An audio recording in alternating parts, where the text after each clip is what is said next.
सभी को सुप्रभात। मैं अंकिता आज से आप लोगों को ऑनलाइन माध्यम से शिक्षा के बारे में और शिक्षा से संबंधित विषय वस्तु के बारे में अध्ययन कराने जा रही हूँ। और मैं चाहूँगी और आशा भी करती हूँ आप सभी विद्यार्थियों से कि आप मेरी वीडियो को पसंद करेंगे और उसका अध्ययन भी करेंगे। जैसा कि हमने शिक्षा के बारे में पढ़ा है अपनी ऑफलाइन क्लासेस में कि शिक्षा क्या है, शिक्षा का क्या मतलब है, तो हम ये कह सकते हैं एक सीधे और सरल भाषा में हम इसको परिभाषित कर सकते हैं कि शिक्षा सीखने सिखाने की एक प्रक्रिया है और सीखने सिखाने की एक प्रक्रिया है। और वैसे तो शिक्षा के बारे में विभिन्न विद्वानों द्वारा बहुत सारी परिभाषाएं दी गई हैं, परंतु शिक्षा एक ऐसा शब्द है जिसके बारे में हम कभी भी कहीं भी किसी भी रूप में अध्ययन करने को शिक्षा से संबंधित कर सकते हैं।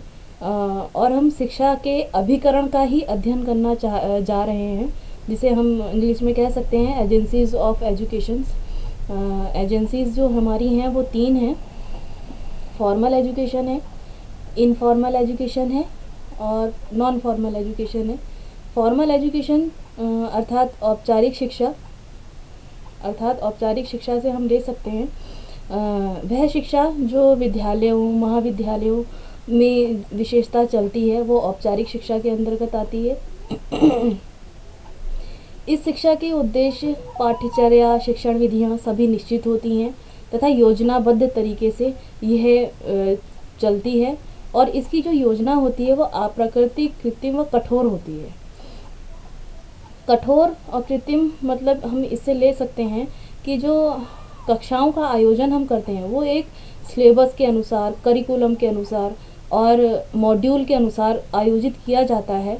NCET, NCERT, SCERT के द्वारा जो विषय वस्तु दिए जाते हैं उसी का ही अध्ययन हम औपचारिक माध्यम से विद्यार्थियों को कराते हैं, वह औपचारिक शिक्षा के अंतर्गत आती है। इसमें सीखने वालों को विद्यालय, महाविद्यालय, विश्वविद्यालय की समय सारणी के अनुसार कार्य करना होता है। इसमें परीक्षा लेना और प्रमाण पत्र प्रदान करने की भी व्यवस्था है। अर्थात इसमें हमारी जो सेमेस्टर प्रणाली है, ग्रेजुएशन से जो लागू हो गई है सेमेस्टर प्रणाली, 6-6 महीने के अंतर्गत हमारी परीक्षाओं का आयोजन होता है और आयोजन होने के बाद उनका परीक्षा परिणाम घोषित किया जाता है और तत्पश्चात उनके रिज़ल्ट के अनुसार जो उनका अंक तालिका होती है उनके अनुसार उनको प्रमाण पत्र प्रदान किया जाता है। वैसे ही विद्यालय में होता है। विद्यालय में भी विद्यार्थियों की यूनिट टेस्ट होते हैं और असेसमेंट होते हैं। हर महीने में, हर 6 महीने में उनका परीक्षा का आयोजन किया जाता है। फिर उसके बाद हम उनको प्रमाण पत्र प्रदान करते हैं।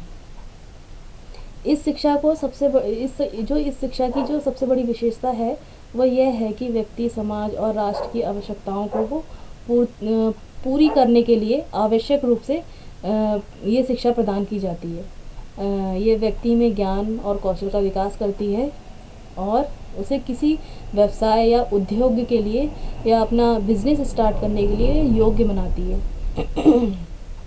इस शिक्षा के मुख्य दोष यह हैं कि यह बड़ी व्यय साध्य होती है। इसमें धन, समय, ऊर्जा अधिक व्यय होता है। यह शिक्षा सैद्धांतिक अधिक व व्यवहारिक कम होती है। यह बालक को मात्र अंक प्राप्त करने और परीक्षा उत्तीर्ण करने पर ही बल प्रदान करती है। विद्यालय की 4 दीवारियों में बंद ही जो शिक्षा प्रदान की जाती है वो औपचारिक शिक्षा के अंतर्गत आती है। तो हम औपचारिक शिक्षा का यहाँ से ये अर्थ ले सकते हैं कि जो हम प्ले से लेकर के या नर्सरी या 1-2 क्लास से लेकर के कंटिन्यूस शिक्षा प्राप्त करते हैं एक विद्यालय, एक संस्था में जाकर के, वो हमारी औपचारिक शिक्षा है।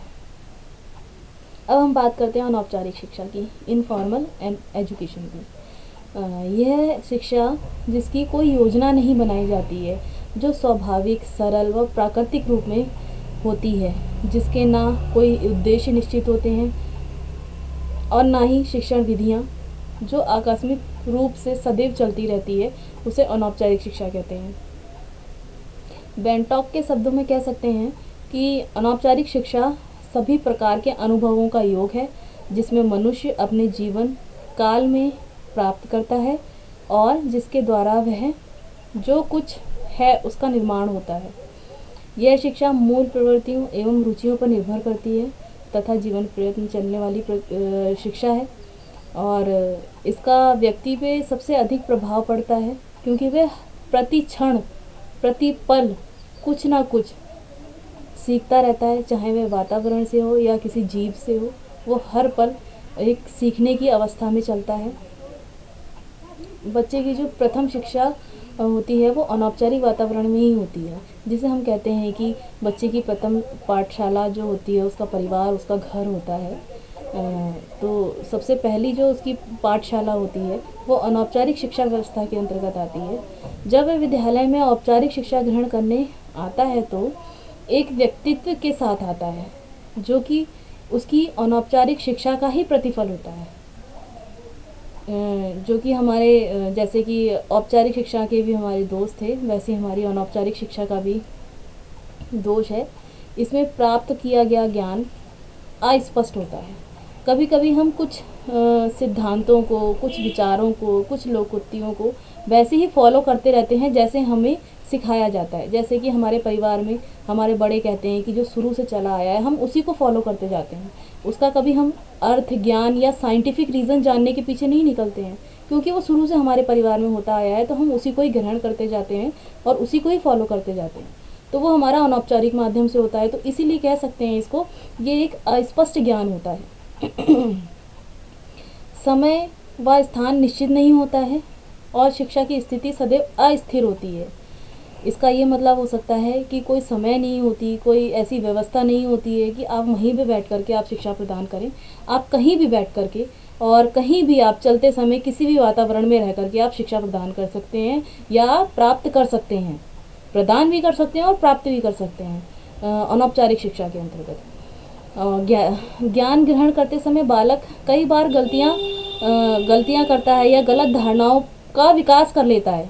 अपने ही मन में एक धारणा प्रकट कर लेता है कि हाँ ये सही है, और ज़रूरी नहीं है कि वो वर्तमान समय के अनुसार अगर हम देखें या कुछ ऐसे टॉपिक को लेकर के बात करें तो उसमें कोई दिशा नहीं है। जिसकी कोई दिशा नहीं है वो शिक्षा ग्रहण करना एक अस्पष्टता का उदाहरण है। तो हम ये कह सकते हैं कि इस शिक्षा से उचित या दिशा युक्त कौशल व तकनीकियों का विकास संभव नहीं हो पाता है। तो ये हमारी है अनौपचारिक शिक्षा।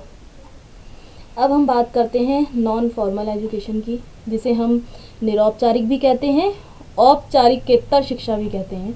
ये दोनों शब्द हमारे नॉन फॉर्मल एजुकेशन के लिए आते हैं। और एक शब्द और है गैर औपचारिक, इसके लिए गैर औपचारिक भी कहते हैं। तो कुछ जो शब्द हैं हमारे निरौपचारिक, औपचारिकोत्तर या फिर गैर औपचारिक शिक्षा, वो हमारी नॉन फॉर्मल के अंतर्गत आती है। हिंदी में शब्दों का चयन में कहीं कहीं पे बहुत सारी भिन्नता आती है, तो ये हमें यहाँ पे देखने को मिल रही है। तो नॉन फॉर्मल एजुकेशन के बारे में हम बात करेंगे। यह वह शिक्षा है जो औपचारिक शिक्षा की भांति विद्यालय, महाविद्यालय, विश्वविद्यालय की सीमा में नहीं बांधी जाती है, परंतु औपचारिक शिक्षा की तरह ही इसके उद्देश्य, पाठ्यचर्या निश्चित होती है। अंतर मात्र सिर्फ इतना ही है कि इसकी योजना में बहुत ही लचीलापन होता है, फ्लेक्सिबिलिटी होती है।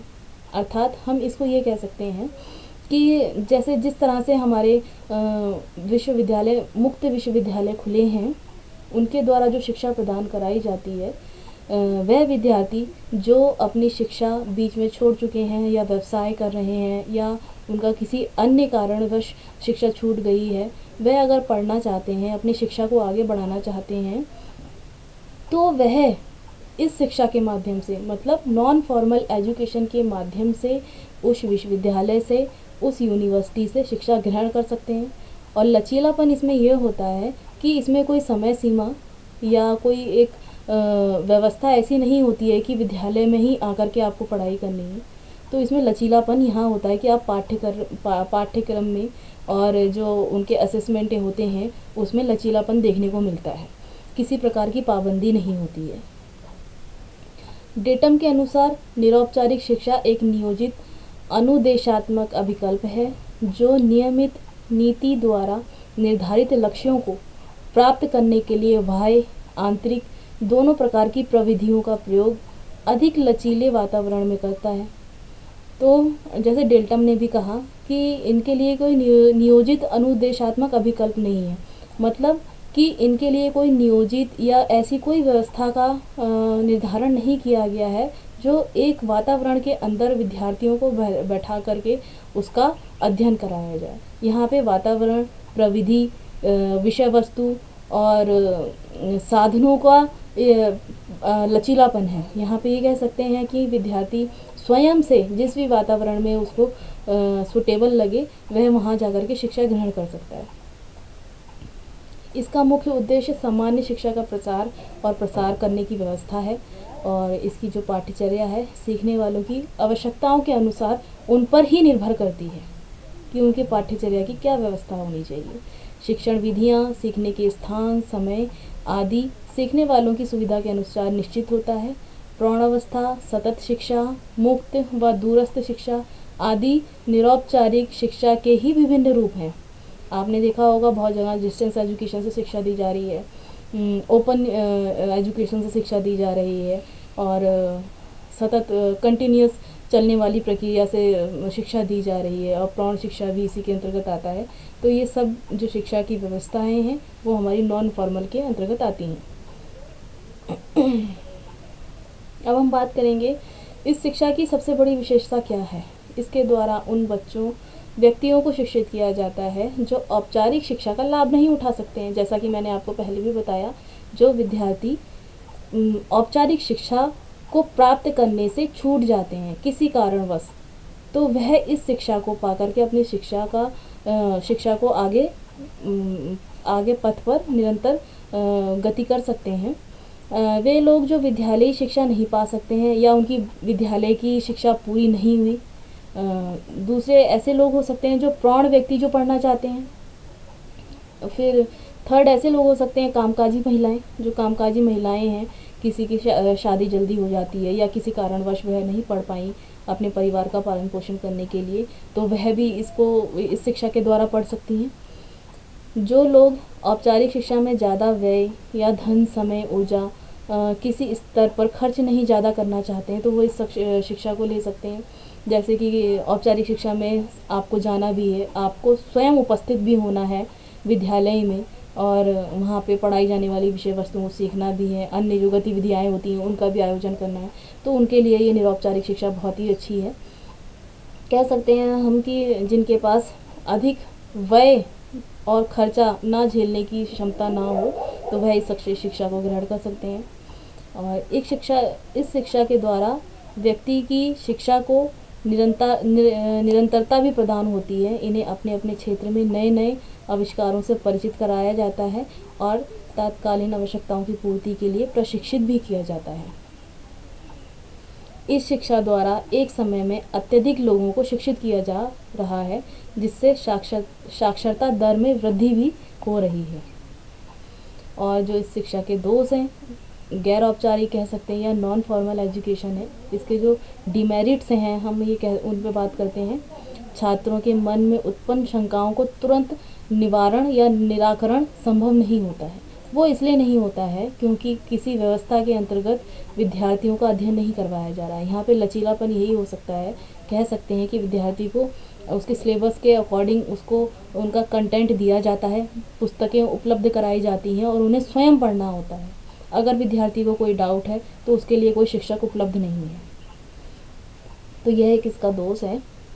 इस प्रकार की शिक्षा से समूह भावना का विकास नहीं हो पाता है, क्योंकि प्रत्येक व्यक्ति अलग रह कर के अपनी अपनी शिक्षा ग्रहण करता है।